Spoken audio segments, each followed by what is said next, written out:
Hey guys, my name is Stefano and I'm a nutritional therapist. This video is a follow-up video following my granola recipe.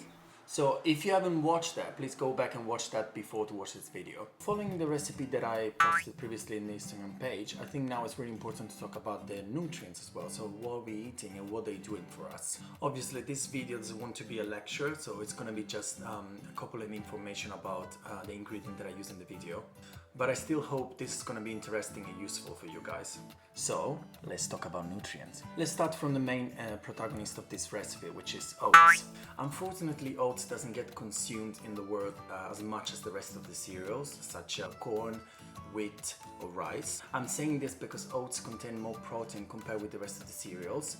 It also has less carbs, more fat. The protein content is between 14 to 17% of obviously 100 grams of product, and also the composition of this protein is higher quality compared with the rest of the cereals. Again, a good amount of vitamins from the B family, vitamin E, and some minerals such as magnesium, manganese, and also iron. A really good amount of polyphenols. But oats is really popular for one particular reason, which is a really good type of fiber called beta-glucan. The beta-glucan in the oats has been proven to reduce the cholesterol, specifically the bad cholesterol, which is called LDL.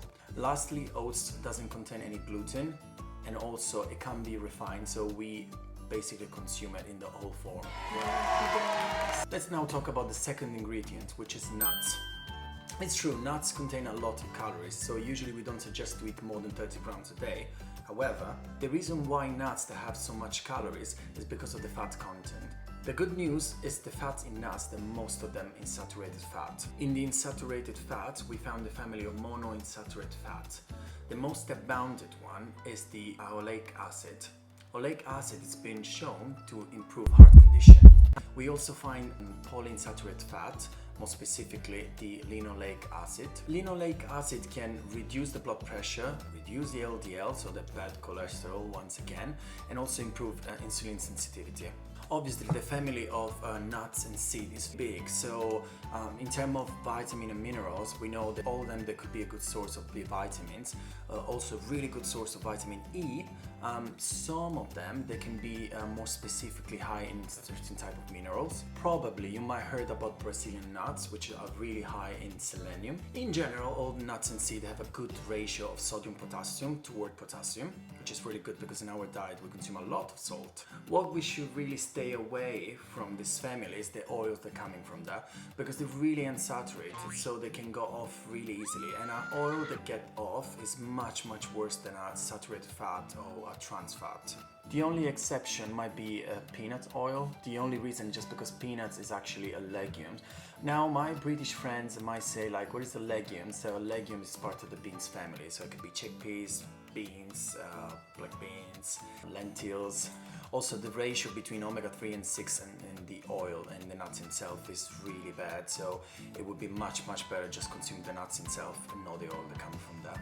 The nut butter that I use was actually almond butter. You can use peanut butter as well. There is a misconception around about peanut butter or almond butter, maybe for the word butter.